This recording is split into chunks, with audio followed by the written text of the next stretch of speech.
A paz do Senhor, irmãos, do nosso canal no YouTube, nosso canal Movimento Pentecostal.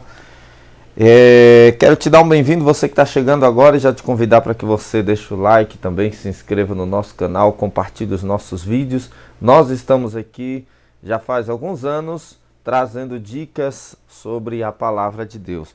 O tema do nosso vídeo de hoje é um tema muito pedido. Também já gravamos sobre isso no nosso clube de membros. Clica no botão Seja Membro para conhecer. E agora nós vamos falar desse tema aqui. A ideia de enviar esse vídeo é justamente para responder uma pergunta que o pessoal sempre nos fazem, que é como ter uma leitura bíblica prazerosa e desenvolver, criar-se o hábito de ler a Bíblia constantemente. Nós sabemos que existem várias versões e traduções na Bíblia, da Bíblia em português, aqui no Brasil, graças a Deus por isso. A Bíblia é o livro mais lido, o mais vendido, o mais traduzido no mundo, o mais conhecido. A Bíblia é a palavra de Deus, mas há traduções formais que são um pouco difíceis às vezes de entender, principalmente alguém que está iniciando. Mesmo você que não esteja iniciando, muitas das vezes por causa do dia a dia, tem dificuldades em desenvolver um hábito constante, um hábito saudável de leitura da Bíblia. E aí entra algumas coisas que eu gostaria de dizer. A primeira coisa que eu gostaria de falar, a primeira dica é sobre a escolha da tradução. É necessário que para estudo teológico você possua uma tradução específica, de preferências traduções de equivalências formais. Exemplo, Almeida Revista Corrigida, Almeida Revista Corrigida Fiel, Almeida Revista Atualizada. Essas são algumas traduções que são chamadas de equivalência formal. Minha tradução padrão para o estudo bíblico é Almeida Revista Corrigida, mas eu gosto de muitas outras traduções muito interessantes. Se você não é iniciante, você ter traduções e versões diferentes também é útil para você que já estuda a Bíblia há tempo, já tem o hábito de desenvolver estudos bíblicos e leitura bíblica. Mas se você está iniciando agora, será ainda mais importante para você ter traduções que facilitem o entendimento das Escrituras ou versões. Hoje existem muitas versões. As versões são desenvolvimento das traduções. Alguém baseia-se numa antiga tradução, pode ser a King James, que nós temos uma versão em português da King James, em inglês. Pode ser as Bíblias de Almeida, como a Revista Corrigida, e daí trazer-se uma nova versão dela, facilitando o entendimento. Nós temos aí, por exemplo, a NAA, baseada nas versões de Almeida. Existem várias. Existe a NVI, baseada também em uma tradução internacional, que é muito interessante e que são de equivalências dinâmicas, ou seja, os tradutores escolheram a melhor maneira de traduzir as Escrituras sem ser infiel ao texto sagrado, mas ao mesmo tempo facilitando o entendimento do leitor da Bíblia. Uma dica que eu dou muito para vocês, que eu gosto demais, é a Bíblia NVI. A Bíblia NVI, a tradução ou a versão NVI, nova versão internacional, ela é muito boa, ela facilita muito e ela não foge muito da equivalência formal na maioria dos casos. Outra versão que eu te indicaria seria a NVT, inclusive tenho aqui em mãos. A NVT é uma tradução de equivalência dinâmica que é muito simples de entender e que não vai desviar-se dos originais, mas pelo contrário, ele vai pegar essas traduções mais formais e vai trazer uma nova roupagem para que você, leitor, possa compreender e ter mais prazer na sua leitura. Dentro desse item da tradução escolhida, então escolha aquela que mais te chama a atenção e que te é mais inspiradora. Mas eu não indico para você traduções com paráfrases. Embora você possa sim ter, acho interessante que você tenha, mas se você está iniciando, principalmente, não acho que seja interessante para você uma paráfrase. Paráfrase é quando alguém escreve uma versão das Escrituras baseado no que ele entende sobre o texto e não em estudos doutrinários, teológicos e dos idiomas originais da Bíblia, a fim de ser fiel ao original. A paráfrase não tem a intenção, propositalmente, de ser fiel aos originais da mensagem bíblica, que ela apenas deseja, ou o criador de uma paráfrase, ele está apenas parafraseando o texto de acordo com o que ele entendeu do texto. No Brasil nós temos algumas. Por exemplo, nós temos a Nova Bíblia Viva, nós temos a Bíblia A Mensagem, de Eugene Peterson, por exemplo, que fez essa última mensagem, traz uma paráfrase escancarada. É muito boa de ler, é muito gostosa de ler, porém é uma paráfrase. Não serve para estudo teológico, porque ali você tem o que o autor ali dessa paráfrase quis escrever.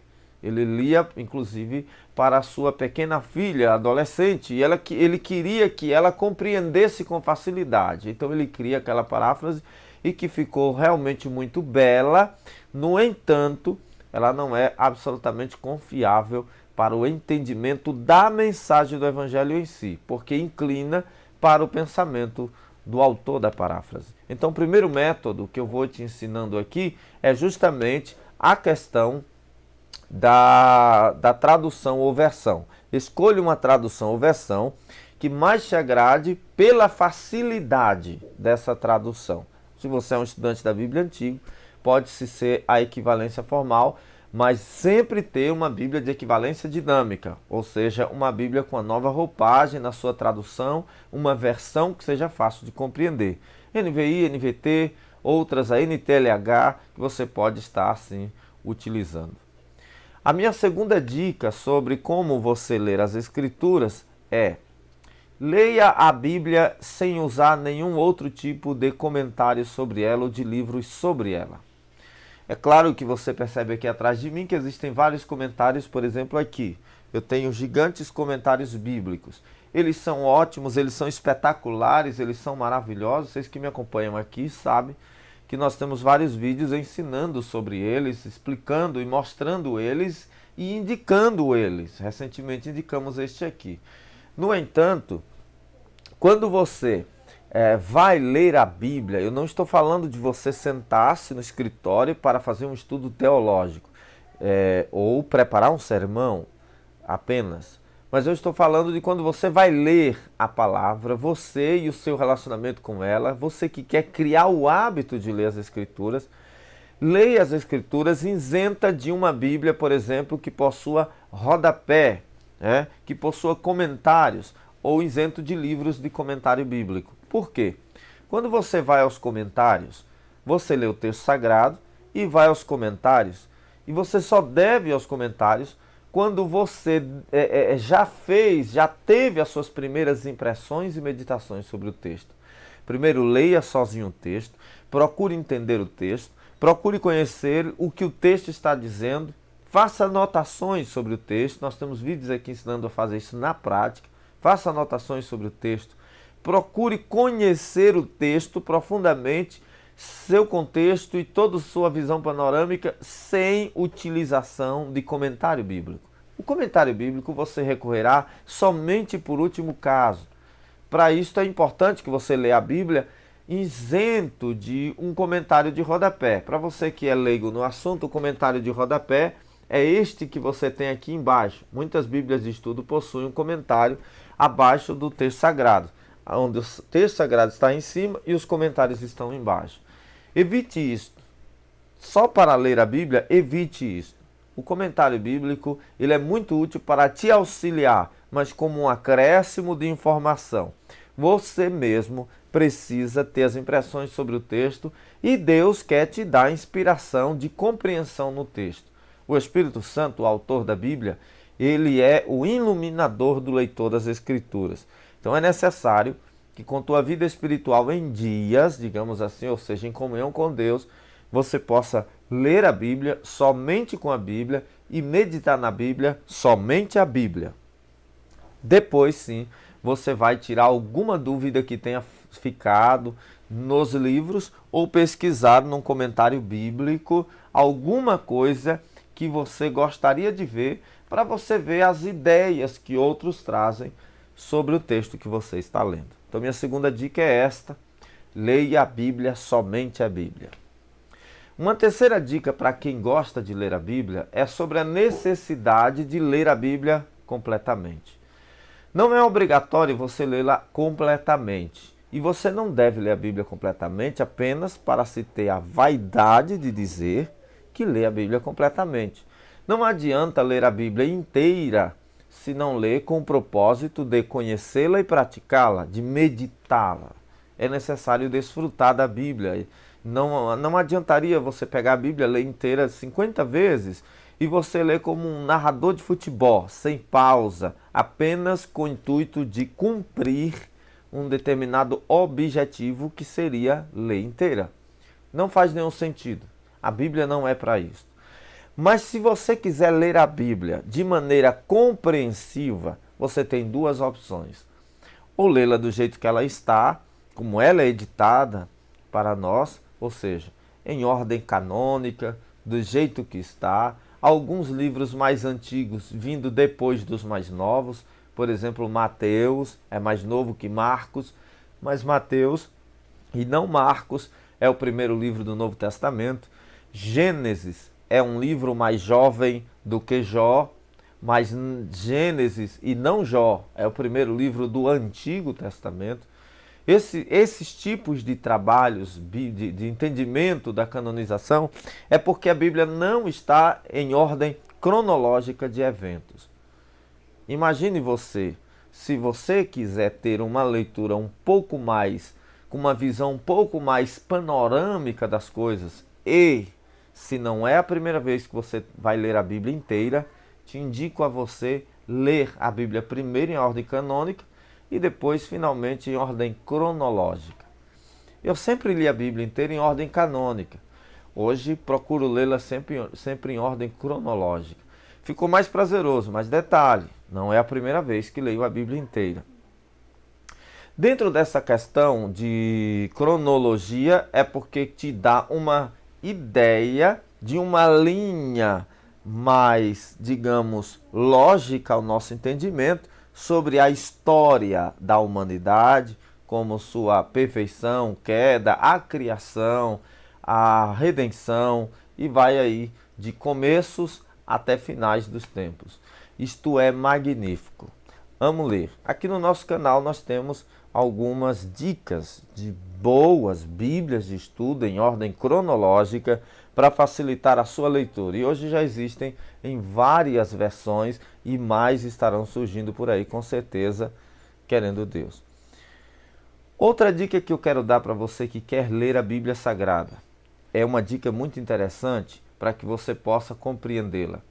Leia a Bíblia Sagrada isenta de ideias pessoais. Quando você for ler a Bíblia Sagrada, não vá ao texto já com um pretexto na cabeça. Não vá ao texto já com uma ideia que você gostaria que o texto lhe dissesse. Apenas leia o texto, acredite no que o texto está dizendo, não acrescente ideia ao texto, não imagine que o autor queria dizer algo, você não precisa imaginar, não conjecture. Apenas leia o texto, procure entender o texto naquilo que está dentro daquele contexto. Uma leitura simples, uma leitura muito simples. Por exemplo, existe na Bíblia várias formas de linguagem, figuradas, literárias, alegóricas, várias figuras de linguagem. Você que está no clube de membro comigo já deve ter estudado comigo as parábolas, as símiles, todas essas questões. Mas, quando você for ler a Bíblia Sagrada, entendendo a sua linguagem, procure saber que há diferenças, há alegorias, há figuras, mas que se você lê-las completamente, de maneira mais inteligente, se você lê-la, digamos assim, com cuidado de entendê-la, com atenção em todo o capítulo, e não apenas no versículo no meio da conversa, você vai compreendê-la muito melhor. O contexto é muito importante para o texto, para não criar pretexto de heresia. Um exemplo, quando a Bíblia fala que Jesus é a porta, é claro que isso não é literal, porque Jesus não é uma porta.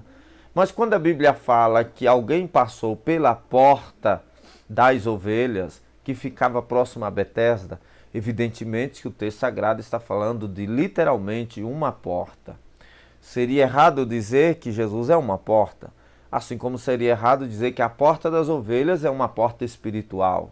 porque ali no texto a porta das ovelhas é uma porta literal, enquanto Cristo como porta é uma linguagem figurativa. Então essas coisas são importantes você perceber no texto. São costumes de linguagens, são maneiras de linguagens que existem na Bíblia Sagrada.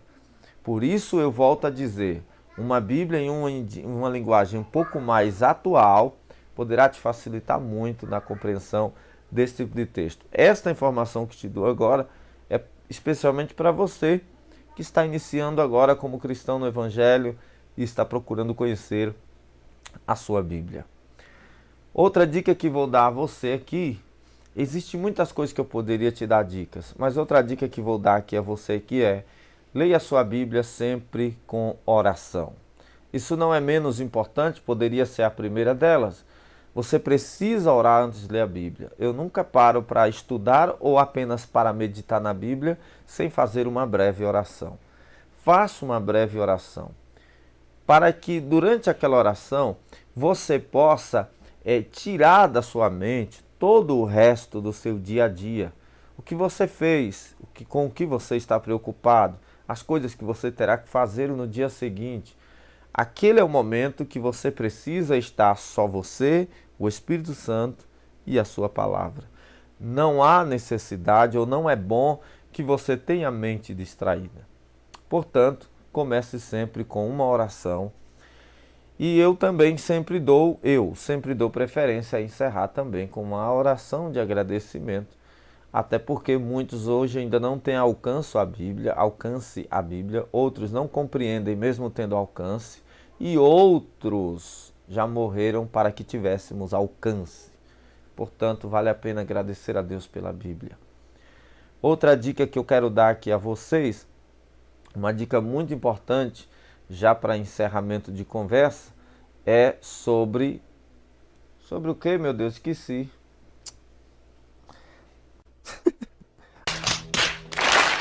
A outra dica que eu quero dar para vocês, que também é muito importante, é onde e quando ler as Escrituras.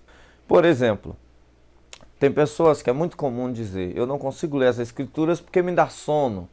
Quando as pessoas me dizem isso, eu pergunto: em que horário você lê as Escrituras? As pessoas geralmente dizem: eu costumo ler antes de dormir.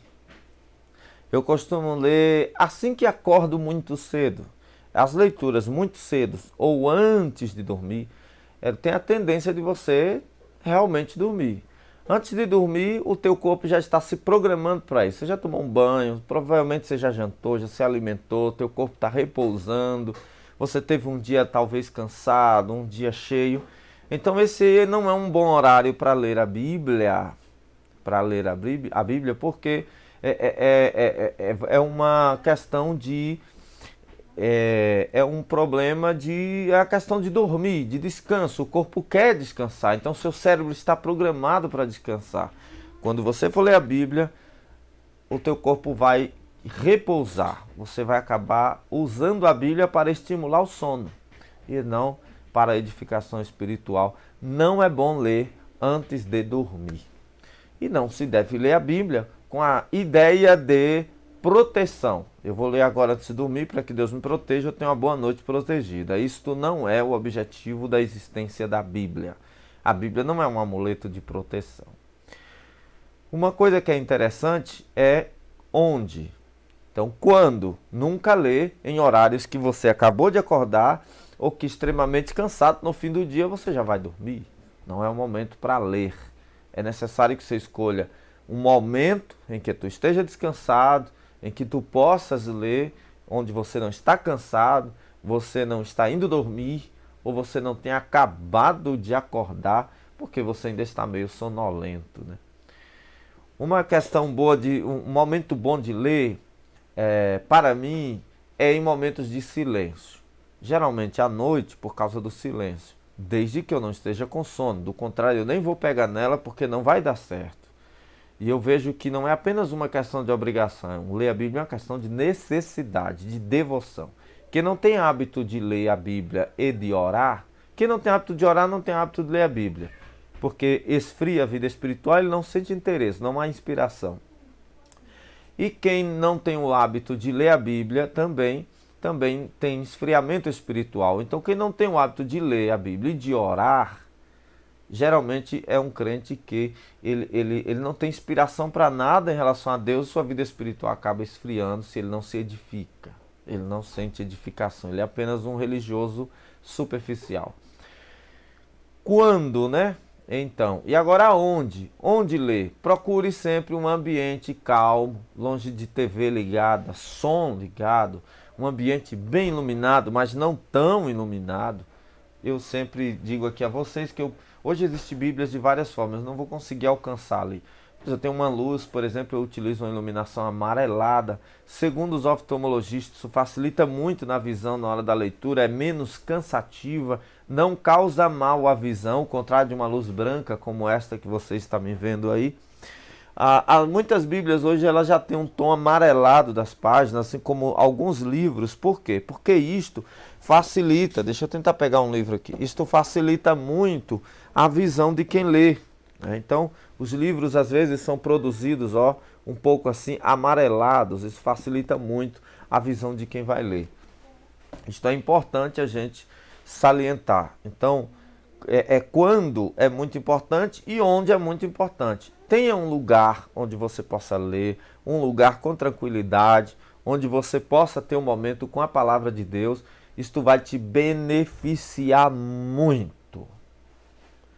Tem muita gente ansioso por estudar teologia, conhecer teologia, mas não tem paciência com a Bíblia. Quem não tem paciência com a Bíblia não deve estudar teologia, não deve se propor a ser pregador, não deve se propor a ser obreiro, não deve se propor nem a ser cristão, porque crente obrigatoriamente precisa, se ele está bem com Deus, ele tem prazer em ler as Escrituras. Espero que essas dicas tenham sido muito úteis para ti, que Deus continue te abençoando. Compartilha nosso vídeo, assiste outros vídeos que vão aparecendo aí, vê nossa página, nosso canal, clique em Seja Membro, vem conhecer, vem meditar na palavra conosco, que Deus continue te abençoando. Boa leitura, espero que sua vida espiritual cresça muito. E você, como ler? Coloca aí embaixo como ler, é muito importante, porque senão, se não ler do modo certo, não vais entender o que lês. Coloca aí embaixo. Como é que tu tem feito tua leitura? O que você acha que precisa melhorar? Ou se te ajudamos em alguma dica neste vídeo. Deus continue te abençoando. Até a próxima, querendo Deus.